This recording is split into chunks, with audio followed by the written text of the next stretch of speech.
안녕하세요. 미드라이프 플러스 라이프 해커 신쌤입니다.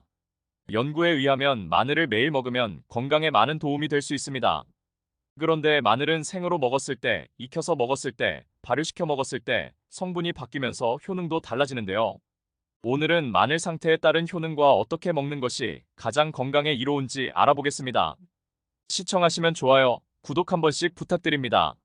마늘의 효능을 결정하는 성분은 마늘에 있는 알린, 알리신, S알리시스테인이라는 황화합물입니다. 알린은 자르거나 다지지 않은 통마늘에 있는 성분인데요. 전혀 맵지 않은 성분입니다. 사실 통마늘을 꿀꺽하기는 어려워서 이 알린 성분을 취하기는 쉽지 않습니다. 마늘 한쪽을 입에 넣어보면 맵지 않은데 이 마늘을 씹는 순간 아리고 매운맛이 납니다. 마늘이 상처가 났을 때 스스로 보호하기 위해 내보내는 성분인데요. 이것이 알리신입니다. 이 알리신은 항바이러스, 항균 작용을 하고 면역 강화에도 도움이 됩니다. 그래서 생선회 등을 먹을 때 마늘을 편으로 잘라서 같이 먹으면 혹시 발생할 수 있는 식중독을 예방할 수 있습니다.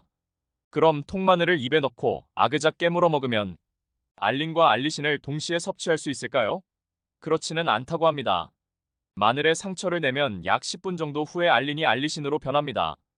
그러니 생마늘을 드실 때는 자른 다음 10분 정도 후에 드시는 것이 알리신을 최대로 섭취할 수 있습니다. 그런데 미국 국립과학연구소에 실린 논문에 의하면 알리신은 휘발성이라 자르거나 으깬 후 잠시만 존재하는 불안정한 화합물입니다. 그래서 마늘을 자르고 10분 후에 바로 먹거나 마늘 보충제를 먹지 않는 한 알리신을 취하기란 쉽지 않습니다. 다행히 마늘에는 강력한 효능을 발휘하는 또 다른 성분이 있는데요. S알리시스테인입니다. 마늘에 열을 가하면 알리신 성분이 디알리디설파이드와 S알리시스테인이 생성되는데요. 이 S알리시스테인 효능이 막강합니다. 이것은 콜레스테롤과 혈압을 낮추고 심장질환 위험을 낮추고 폐암, 전립선암, 뇌암 등 암발병 위험을 낮추고 간에서 활성산소 해독 능력을 증가시키고 체내에 쌓인 중금속 해독에 도움이 되고 알코올로 인한 간 손상을 예방할 수 있고 뼈 손실과 골관절염 예방에 도움이 됩니다. 또한 리서치게이트에 실린 논문에 의하면 마늘에 있는 S알리시스테인은 정자 생산을 촉진하고 남성 호르몬 테스토스테론 생성을 증가시켰습니다. 이뿐만이 아니라 비타민C, 비타민 E와 같은 다른 항산화제의 효과도 증가시켜줍니다. 그래서 비타민C 보충제를 먹을 때 마늘과 같이 먹으면 항산화 효과가 증폭됩니다. 이러한 건강상 이점을 얻기 위해서는 마늘에 열을 가해서 S알리시스테인을 최대로 높여서 섭취해야 건강에 더 이롭습니다. 마늘은 압력솥에 쪄서 먹는 것이 가장 건강에 이롭습니다. 그러면 흑마늘은 어떨까요? 흑마늘은 아린 맛, 매운맛은 줄어들고 단맛과 항산화 해독작용, 항암 효과가 증가하면서 피로회복 효과와 콜레스테롤 개선, 동맥경화 개선 작용 등이 더 좋아집니다. 마늘이 발효되는 과정에서 당류와 단백질이 서로 반응해 갈색으로 변하며 달달한 맛을 내게 되는데요. 이것을 마이야르 반응이라고 합니다. 고기를 노릇노릇 갈색으로 구우면 맛있고 풍미가 깊어지는 것과 같은 반응인데요.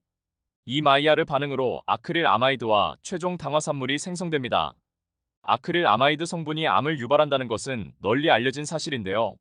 최종 당화산물은 미국 국립과학연구소에 실린 연구에 의하면 치매, 심장병, 당뇨병, 간질환, 관절염, 신부전, 고혈압, 망막노화 등 세포노화와 염증 관련 질병 위험을 증가시키는 것으로 밝혀졌습니다.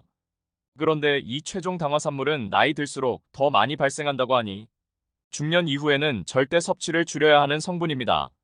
건강에 도움되려고 먹는 흑마늘이 오히려 치매와 노화를 촉진하고 염증 관련 질환을 유발할 수 있어 흑마늘을 매일 꾸준하게 섭취하는 것이 정말로 좋은 것인지는 후속 연구가 이루어져야 한다고 과학자들은 주장합니다.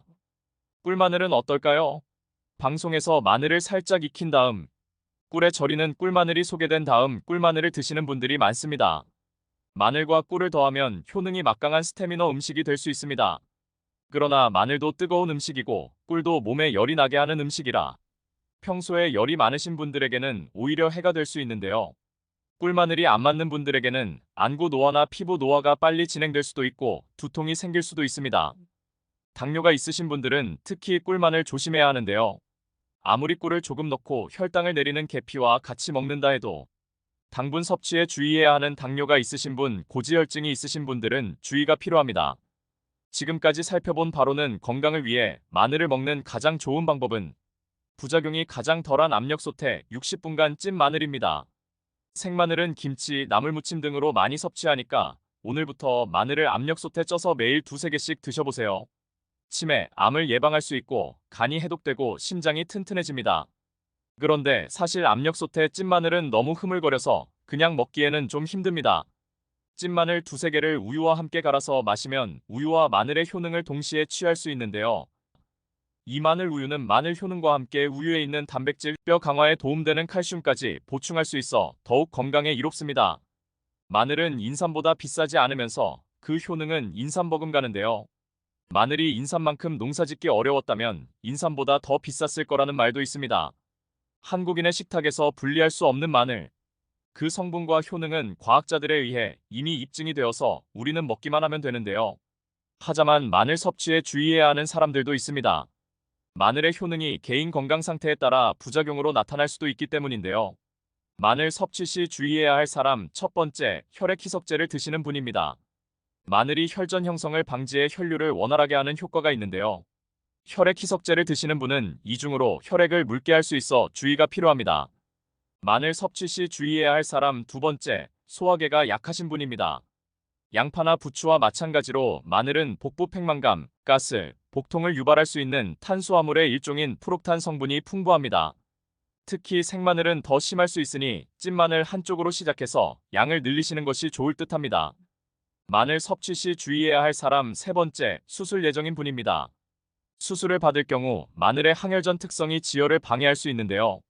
수술 전 매일 4쪽의 마늘을 먹은 환자의 출혈이 증가한 사례가 있습니다. 마늘 섭취 시 주의해야 할 사람 네 번째, 위식도 역류 질환이 있으신 분입니다.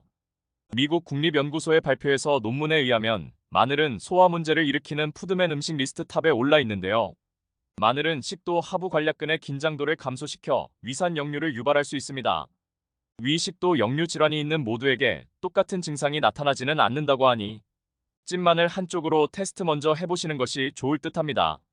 지금까지 마늘 효능을 극대화시켜서 먹는 방법 알아보았습니다. 내용이 유용하셨다면 주변에 많이 공유해주세요. 오늘 영상 끝까지 시청해주셔서 감사합니다.